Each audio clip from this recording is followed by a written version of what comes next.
sannan harkoki na yau da gobe su ma suna da buƙatar sa hankali da lura, musamman a ce kamar abu yana faruwa sai an yi tunanin me yasa ke faruwa. Yanzu ina jin tun 1999 an taɓa yin wani taro na hukuma akan zawarawa da suka yi yawa, to ni sai aka wakilta ni na je. Da na je sai na tarar ana ta magana zawarawa sun yawa, ga matakin da ake so a ake matakan da za a ɗauka. Sai ce ta farko kun san yawansu ne? Tun wancan fa first quarter daga January, February, March a wannan lokacin na ce a iya unguwarmu ta Fagge akwai bazawara 700 na 1999. Sannan na faɗi wata ƙaramar hukuma, ƙauye ne a ƙaramar hukumar a lokacin akwai bazawara guda 900. ta ka ce a sha a bala'i ake a tashi sai an shirya, shine zaman da ba sake ba har yau. To yanzu ku abin ya wuce haka, amma sai an bincika me ya jawo wannan ta faru.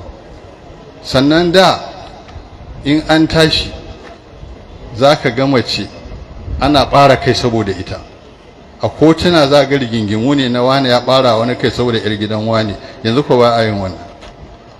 Yanzu duk mafi yawan matan sun fara zama sabagiji.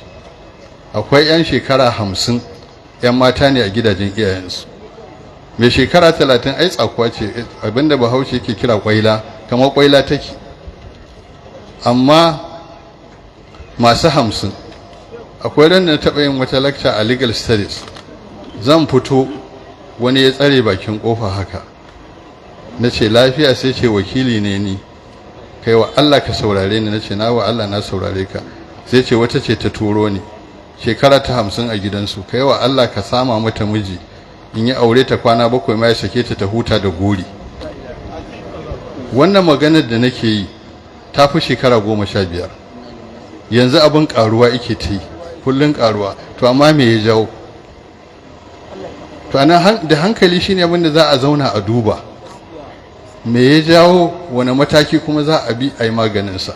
Na ba mu haske ne don mu lura da wayannan gidaje. Za ka tarar da jerin kwalla, wani sai ka da jerin kwalla guda 5 a gida ɗaya, amma ba mai lura da wayannan abubuwan me suke faruwa, me ya jawo su. To masu hankali suke lura da in abu ya zo me ya faru, ya ake yi.